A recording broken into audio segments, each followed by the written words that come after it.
Bonjour à tous et à toutes, j'espère que vous allez bien. Si vous cherchez une chaîne qui va vous aider dans la rédaction de votre document Word, vous êtes au bon endroit.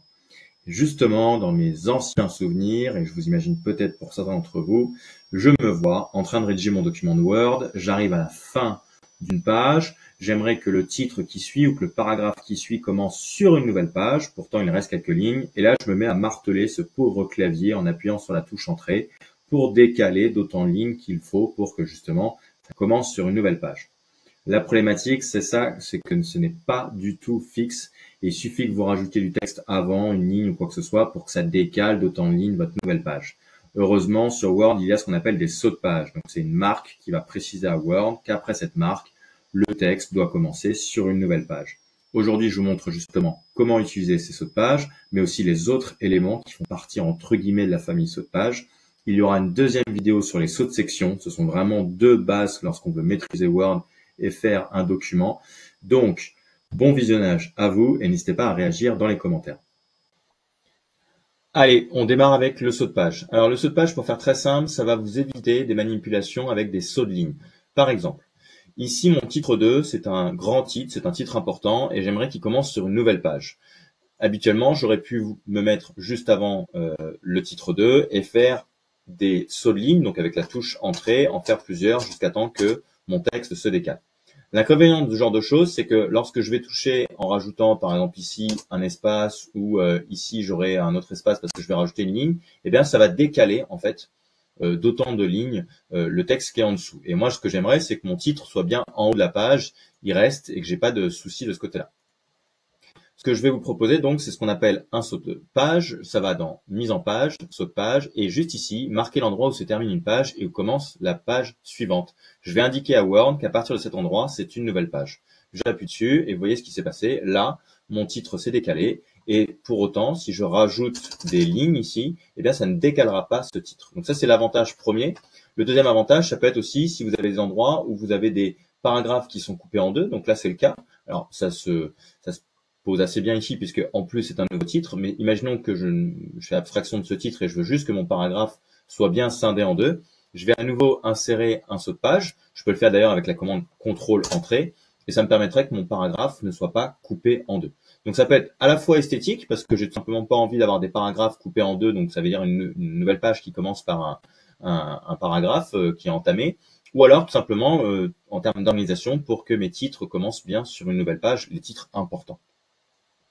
Le problème de ces sauts de page, c'est que vous avez vu que ce n'est pas des signes visibles. Avec le Word, de toute façon, c'est l'un des inconvénients, c'est que vous êtes sur un logiciel qu'on appelle What You See, What You Get. Ça veut dire que vous voyez le rendu final et en même temps, pourtant, il y a toutes les marques normalement qui devraient apparaître pour savoir ce qui a été fait et où.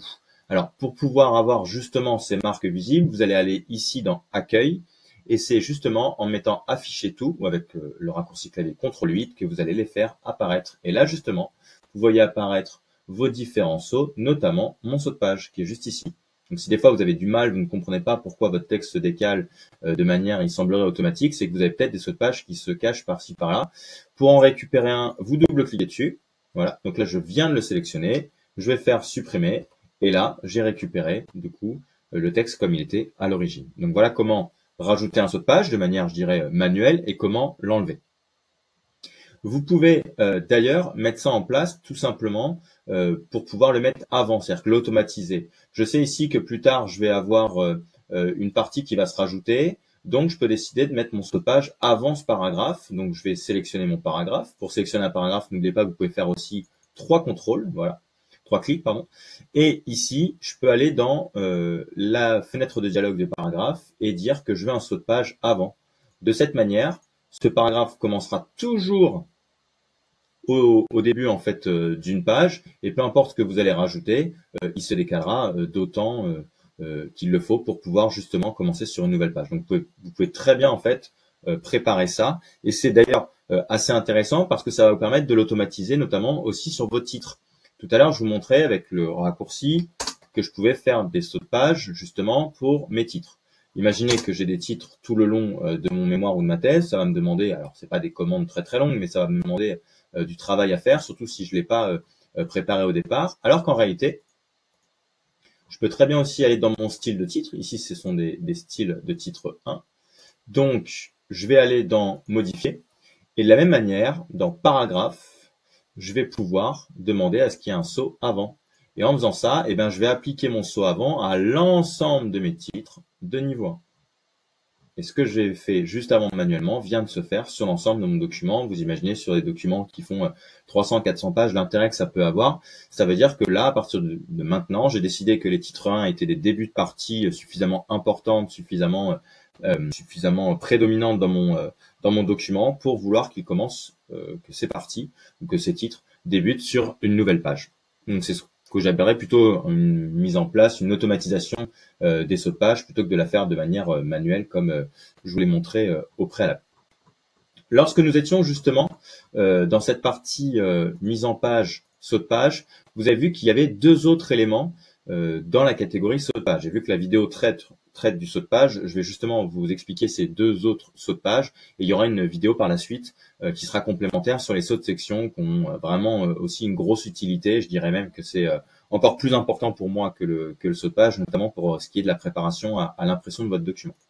Alors, nous avons d'abord le saut de colonne. Alors le saut de colonne, ça sert à quoi? Ça sert si jamais vous souhaitez que sur votre page, il y ait non pas du texte, je dirais continu comme c'est là ici le cas, mais plutôt sous forme de colonne. Je vous montre un exemple, je sélectionne mon texte, donc là vous avez vu je l'ai sélectionné avec la souris, mais rappelez-vous, vous pouvez le sélectionner aussi avec un triple clic, et là je vais décider déjà de dire que je veux des colonnes. Donc ici vous avez la possibilité avec, je dirais de base d'en choisir, souvent c'est plutôt deux ce qui se fait, voilà, ici deux colonnes. Et d'ailleurs, vous avez vu, j'ai laissé les marques volontairement. À partir du moment où vous faites ça, Word décide d'appliquer les sauts de section. Donc, je vous expliquerai l'intérêt de ces sauts de section, mais en gros, pour faire très simple, c'est que Word considère que cette partie, donc entre cette section-là et cette section-là, est différente des autres. Et donc, vous n'avez pas voulu faire de colonnes sur l'ensemble du document. Donc, c'est très pratique quand vous voulez en fait appliquer une mise en page spécifique pour une zone de votre document, et c'est justement le propos du saut de section. Donc là, ce que j'ai fait, c'est que je voulais justement que cette partie-là soit sur deux colonnes. Alors là, ça tombe plutôt propre, et vous avez vu que j'ai de la chance, une colonne commence à chaque fois avec un paragraphe à son départ. Mais imaginons que, justement, j'avais décidé de scinder un élément ou une partie de mon document, et que je me retrouve avec la fin d'une phrase qui est mal positionnée. Eh bien, il est tout à fait possible de demander dans ces cas-là à faire un saut, en fait, donc un saut de colonne, pour faire en sorte que le mot commence, la phrase commence sur la colonne d'après. Par exemple, ici, j'aimerais que ce paragraphe soit sur la colonne d'après. Eh bien, je vais faire donc mon insertion, mon saut de page colonne, et il va commencer sur la colonne d'après. Si j'avais aussi demandé à ce que ici, je me retrouve non pas avec deux colonnes, mais trois colonnes, d'accord? Eh bien, je me rendrai compte que ici, le saut de colonne est intéressant, mais ici, là, j'ai une colonne qui est un petit peu déséquilibrée par rapport aux autres. Eh bien, à nouveau, je vais pouvoir ajouter un saut de colonne pour pouvoir les équilibrer. En fait, l'intérêt des sauts de colonne, ça va être de pouvoir dire que, à l'endroit où vous le souhaitez, vous voulez que le texte, le paragraphe ou le mot commence en tout cas sur la colonne d'après. Donc, c'est hyper intéressant, notamment quand vous voulez éviter que des colonnes ou des paragraphes soient coupés. Encore une fois, c'est un côté esthétique ou une aide à la lecture assez intéressante. Donc voilà pour ce qui est du saut de colonne, qui permet toujours, du coup, à ce qui va suivre de commencer sur la colonne suivante.